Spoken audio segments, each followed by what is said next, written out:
어떤 찬양이 성도님들에게 제일 좋으냐면 본인이 가장 많이 부르고 많이 은혜 받던 찬양이 제일 좋습니다. 그래서 이전에 찬송가 많이 불렀던 세대는 찬송가가 제일 좋고요. 부흥회 때 북치면서 많이 불렀던, 그때 은혜 많이 받던 분들은 그때 찬양이 제일 좋고요. 그래서 참 세대마다 좀 다른 것 같습니다. 근데 요즘 세대는 제가 배우고 있는데 이런 찬양 좋아합니다. 너무 소리 지르지도 않고, 그렇지만 잔잔하면서도 그 안에 마음을 담아서 부르는 것. 사실은 저도 익숙하진 않은데 저도 같이 이렇게 맞춰가는 것이, 청년 때 왜 이런 찬양 안 부를까 아삭했던 그 생각을 하면서 같이 저도 이렇게 부르고 있습니다. 듣다 보니까 은혜가 있습니다. 제가 이 찬양을 들은 지 꽤 오래됐거든요. 우리 청년들이 예배 시간에 부릅니다. 자주 부릅니다. 저도 이제 함께 참여할 때가 있는데 들어보면서 언제 한 번도 불렀으면 좋겠다, 이런 생각을 했는데 이제서야 불렀습니다. 새 노래로 찬양하라 그러는데, 이 새 노래는 아시겠지만 늘 하나님께서 주시는 그 은혜, 놀라운 그 은혜의 역사, 이런 것들을 생각하면서 늘 부르는 것이 새 노래입니다. 그렇지만 또 새로운 노래도 참 좋습니다. 은혜 받던 것도 좋지만 새롭게 배우는 것도 좋은데, 제가 우리 성도님들은 마음밭이 너무 좋으셔서 저한테 뭐라고 하시는 분이 한 분도 없었습니다, 지금까지. 너무 감사하고, 이 시간에도 우리 청년들도 함께해서 좋고, 우리 중고등부 학생들도 함께해서 너무 좋고, 너무 감사합니다. 오늘 유아부까지 있는데 너무 감사하고 좋습니다. 하나님 말씀 보겠습니다.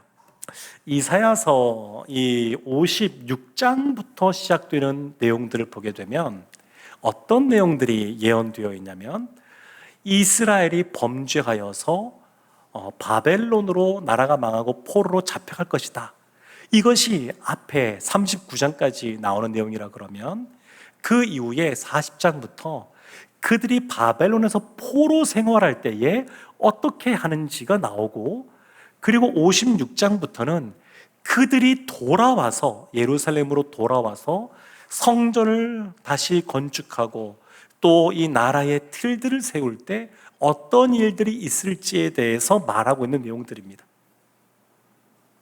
근데 오늘 말씀을 보면 언뜻 보면 쉽게 이해하기가 쉽지 않은 그런 내용이 나옵니다.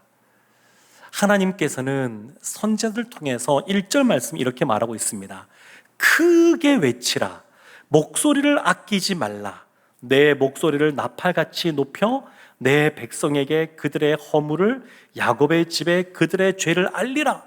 하나님이 이스라엘의 죄에 대해서 알리라고 하는데, 그 내용이 뭐냐면 그들이 열심히 하나님 앞에 금식하면서 하나님 앞에 나아가는데, 그리고 그것이 금식하며 나아가는 이스라엘 사람들에게 기쁨이 되는데, 그것이 잘못됐다는 겁니다. 이것이 잘못되는 겁니다. 하나님 앞에 열심히 나아가서 예배드리고 열심히 나아가서 기도하고 열심히 충성하고 봉사하고 하는데 그것이 잘못되었다, 이렇게 말하는 것과 같은 겁니다. 금식이라고 하는 것, 하나님 앞에 더 갈망하는 마음으로, 하나님이 아니시면 안 됩니다. 하나님이 역사하셔야 됩니다.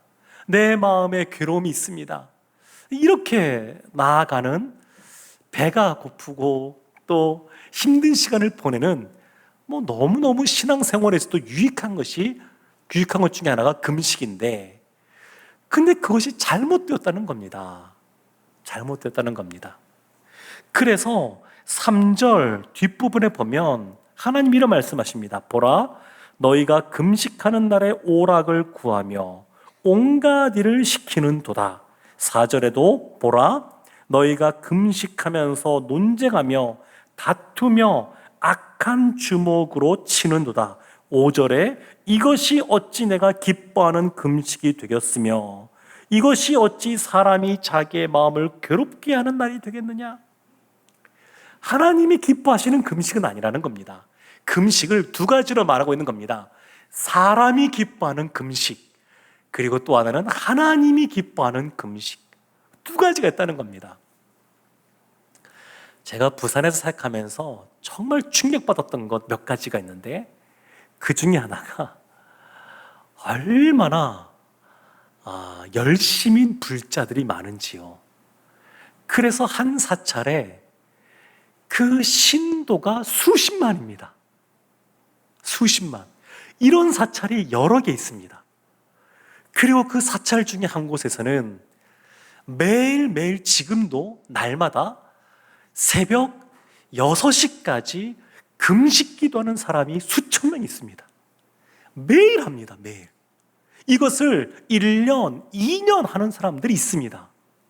매일 일상의 삶을 살아가면서도 매일 산에 올라가서 촛불 켜놓고 거기에서 빌면서 기도하는 사람들이 매일 수천 명이 있습니다.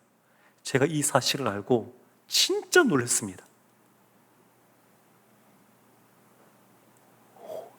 이곳은 진짜 이 불심이 특별한 곳이구나, 제가 그런 생각을 했고요.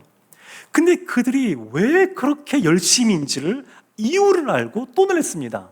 이유가 뭐냐면 그들이 말하기를, 부처님께서 그들이 말입니다.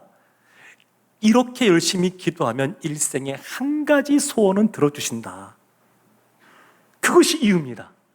그렇게 몇 년을 밤을 새면서 철야하고 그냥 한두 시간 눈 붙이고 늘 일상의 삶을 똑같이 살아가면서도 그렇게 하는데 한 가지 기도 제목만 들어준다는 겁니다. 한 가지. 그거 위해서 그렇게 열심히 하는 겁니다.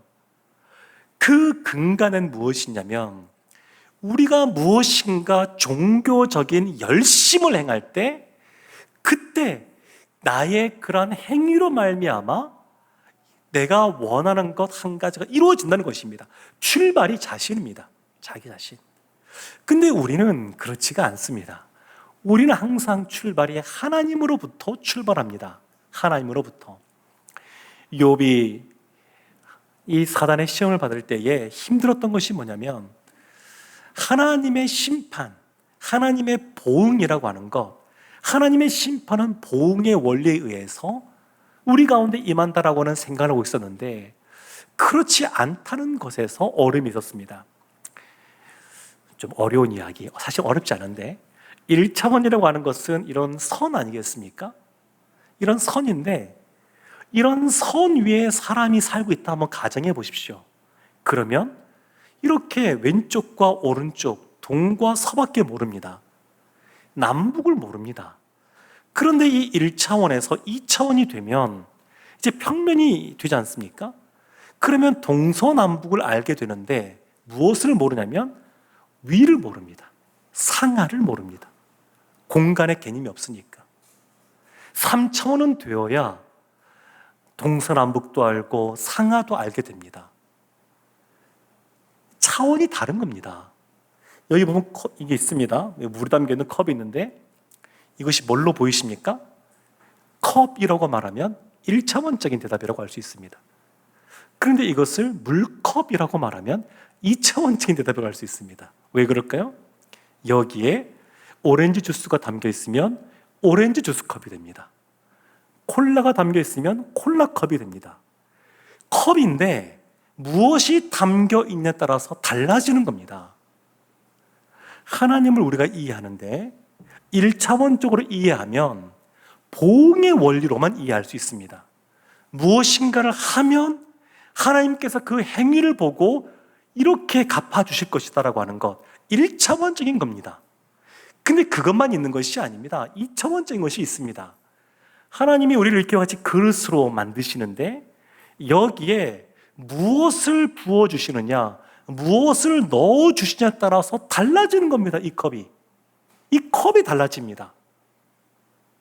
그러니까 하나님의 행하심은 단순하게 우리가 금식을 했다 그래서, 기도했다 그래서, 하나님께 예배드려 나왔다 그래서 하나님이 우리에게 은혜를 베푸실 것이다, 이렇게 형성되지가 않습니다.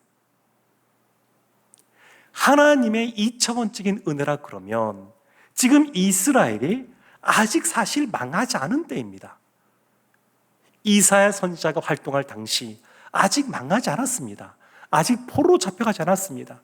그런데 앞으로 이루어질 일들에 대해서 내다보면서 지금 예언하고 있는 것인데, 이스라엘이 금식을 기뻐하고 또 그것을 자랑스러워하고 하나님 앞에 우리가 이렇게 지금 금식하면서 하는 게 나아가고 있습니다, 이렇게 말한다 그래서 하나님이 그것을 기뻐하시고 그것을 받아주시고 그리고 그 마음의 소원을 이루어주는 것이 아니라 하나님이 기뻐하시는 금식이 있다고 말합니다. 하나님이 기뻐하시는 것, 그것이 6절에 이렇게 말합니다. 내가 기뻐하는 금식은 흉악의 결박을 풀어주며 멍에의 줄을 끌어주며 압제당하는 자를 자유하게 하며 모든 멍에를 꺾는 것이 아니겠느냐. 7절에 또 줄인 자에게 내 양식을 나누어 주며 유리하는 빈민을 집에 들이며 헐벗은 자를 보면 입히며. 그 누군가 배고픈 사람이 있으면 그냥 그 사람 보고 밥이 없으면 떡을 먹지 이렇게 말하는 것이 아니라 라면이라도 사서 갖다 주는 것, 이것이 하나님이 기뻐하시는 금식이라는 겁니다. 금식, 하나님이 기뻐하시는 금식은 내가 금식하여서 배가 고프고 그것으로 그치는 것이 아니라 그 금식하면서 남게 되는 그 재정을 가지고 다른 헐벗은 이웃을 섬기는 것, 그것을 기뻐하신다는 겁니다.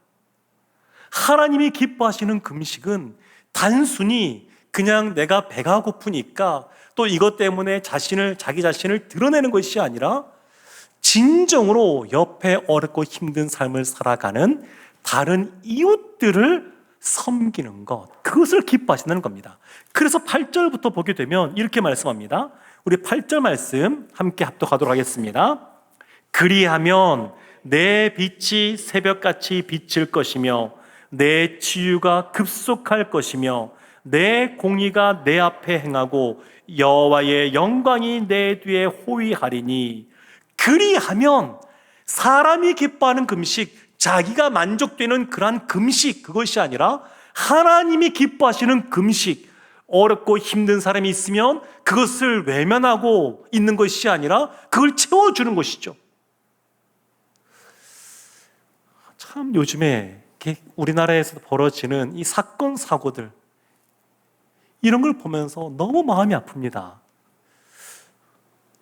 최근에 제가 자꾸 돌이켜보니까 20년 전, 30년 전만 해도 우리 이 사회가 이렇지는 않았는데 지금 사회가 이렇게 흘러가는 걸 보면서 앞으로 20년 뒤, 30년 뒤 우리 다음 세대가 이제 이 사회의 주역이 될 때 이 사회는 지금 어떻게 변해 있을까 생각하면 좀 암담한 마음들이 듭니다. 그러니까 이 사회의 문제에 대해서 우리가 눈을 감고 있을 수가 없습니다. 그것에 대해서 관심을 갖고 느헤미야가 자신과 상관없는 것처럼 보이지만 예루살렘의 그 성벽이 무너지고 성문이 불탄 것 때문에 스스로 애통해하고 슬퍼하고 기도하고 누가 시키지 않았습니다.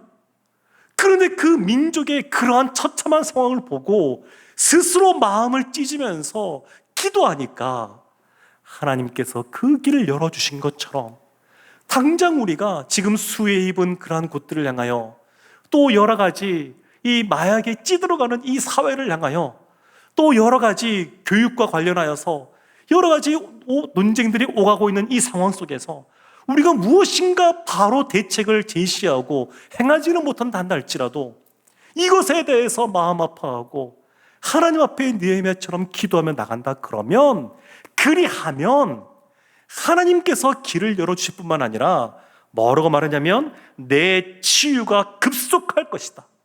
우리 가운데 질병이 있습니다. 마음의 아픔이 있습니다. 그것이 급속하게 치유받을 수 있는 방법이 있는데 그것은 뭐냐면 어렵고 힘든 분들을 향하여 마음 아파하고 공감해주고 그들의 필요를 채워주는 겁니다. 이웃을 사랑하는 겁니다. 이웃을 사랑할 때 그 가운데 진정한 급속한 치유가 나타납니다. 마음이 우울하고 힘들 때 벗어날 수 있는 방법 중에 하나, 어떤 것이 있냐면, 좀 상황만 다르겠습니다만 좋은 방법 중에 하나가 뭐냐면 이웃에게 사랑을 흘려보내는 겁니다. 그냥 자기 자신에게만 너무 집중하는 것이 아니라 시야를 돌려서 하나님께서 보여주시는 어렵고 힘들고 헐벗은 사람들이 있으면 그들을 위하여 섬기는 겁니다. 연말 되면 그런 분들 계시는데, 목사님 너무 요즘에 힘들어서 교회에서 섬기는 건 내려놔야 될 것 같아요, 이런 분들 계시는데, 하나님도 자원하시는 사람을 원하시거든요. 그렇지만 고민을 합니다. 그분에게 진짜 좋은 것이 뭘까? 제가 목회하면서도 깨달은 것은 뭐냐면, 그 일을 내려놓는다 그래서 해결되는 것이 아닙니다. 그 마음의 얼음에서 벗어난 것 아닙니다. 그거 한다 그래서, 아무리 일이 바쁘다 그래서, 교회 일들 내려온다 그래서 그 하는 일들이 잘 되는 것도 아닙니다.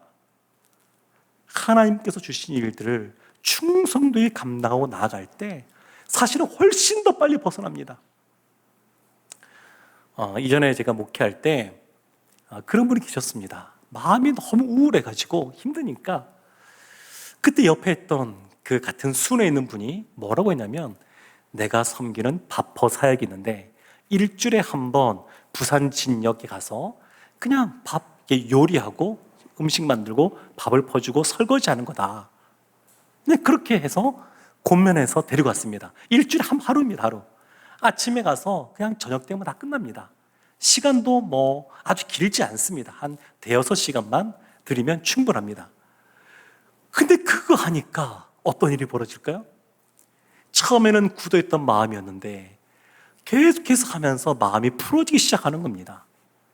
해결되어져 갑니다. 이 마음에 어느 순간 같이 일하고 힘들거든요. 음식 그 대량으로 만들고 힘듭니다. 만드는 시설이 아주 잘 갖춰야 되는 것도 아닙니다. 쉽지 않습니다. 그런데 함께 그 일들을 하면서 같이 섬기는 사람들끼리도 기쁨이 나눠지는 겁니다. 좋습니다. 시간이 지나니까 회복이 되는 겁니다. 급속한 치료, 이웃을 사랑할 때, 그들을 섬길 때 하나님께서 급속한 치료를 주시겠다고 말씀하고 있습니다. 8절 뒤도 이런 말씀이 있죠. 여호와의 영광이 내 뒤에 호위하리니. 이웃을 향하여 섬기는 사람들, 여호와의 영광이 그 뒤에서 호위한다고 말합니다. 얼마나 마음이 든든합니까? 9절에 이렇게 말합니다. 내가 부를 때에 나 여호와가 응답하겠고 내가 부르실 때에 내가 여기 있다 하리라. 어떻게 하면 우리가 기도의 응답을 받을 수 있느냐? 하나님께서 원하시는 것을 구하면 되는데, 하나님이 원하시는 것이 무엇이냐? 내 자신의 기도에만 매몰되어 있는 것이 아니라 어려운 이웃들이 있으면, 옆에 있는 지체가 있으면 그들을 바라보고 그들을 위해서 기도해 주는 겁니다. 이기적인 기도에만 머무는 것이 아니라 비이기적인 이타적인 기도, 그러한 기도를 하는 겁니다. 그럴 때 하나님께서 부르실 때에 응답하시고 또 부를 때에 여기 있다, 이렇게 말씀하십니다. 사랑하는 성도 여러분, 이 밤 가운데 우리가 기도할 때 이렇게 기도하기를 원합니다.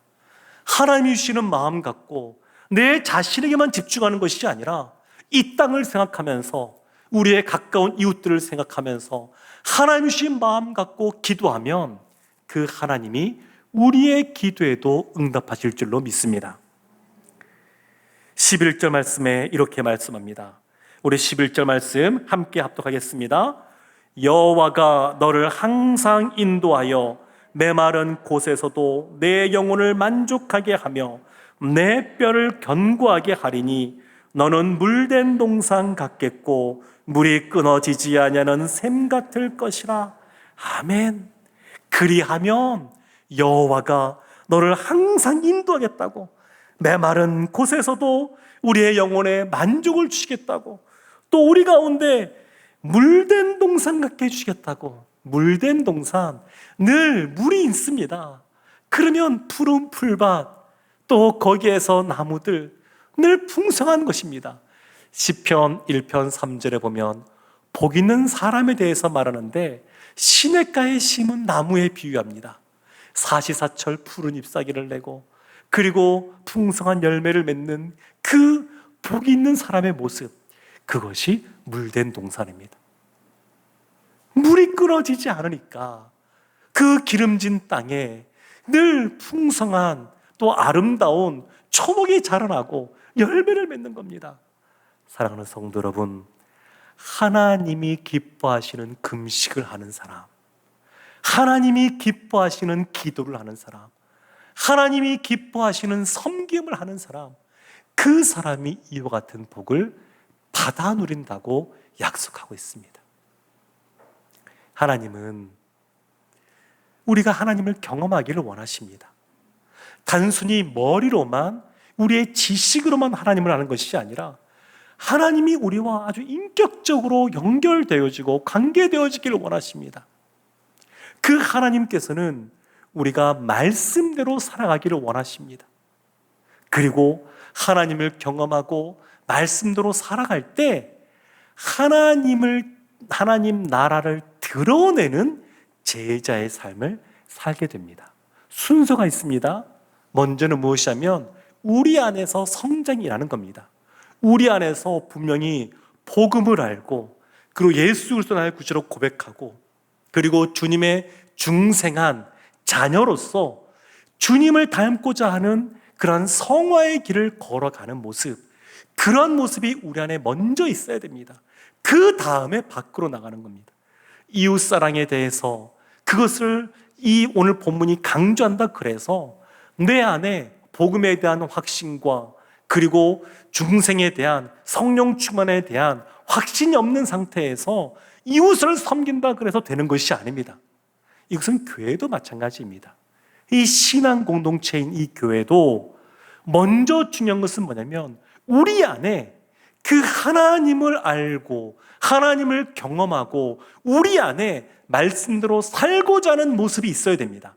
그럴 때 자연스럽게 우리의 밖으로도 하나님의 사랑을 드러내는, 하나님 나라를 드러내는 제자의 모습으로 나아갈 수 있습니다. 사랑하는 성도 여러분, 우리는 늘 멈춰 있기를 원하지 않습니다. 우리는 늘 성장하기를 원합니다. 가만히 있는 것 없습니다. 가만히 있는 것 같으면 정체되는 것이 아니라 사실은 침체의 길로 들어가는 겁니다. 가만히 있으면 침체로 갑니다. 그래서 늘 성장하기 위해서, 더 발전하고 또 도약하기 위해서 멈춰 있으면 안 되고 늘 이 안에서 그래서 역동이 우리 가운데 있어야 됩니다. 우리 스스로 개인적으로도 우리 공동체적으로도 이와 같은 모습이 있어야 됩니다. 머물러 있으면 후퇴합니다. 그래서 이 안에 역동이 있어야 되는데 오늘 말씀에서는 무엇을 말하냐면 하나님이 기뻐하시는 금식을 해야 된다. 하나님을 사랑한다 그러면 이웃을 사랑해야 된다. 그렇게 사랑할 때 하나님이 우리의 기도를 들어주시고 우리의 병을 치유해 주시고 그리고 우리에게 물된 동산 같은 은혜와 복을 주시겠다고 약속하고 있습니다. 사랑하는 성도 여러분, 이 금요일 밤에 나오시는 분들은 저는 다들 예수 그리스도를 나의 구주로 고백하는 주님의 자녀들이 모여 있다고 저는 믿습니다. 이미 예수님을 알고 그 하나님을 경험한 사람들이라고 믿습니다.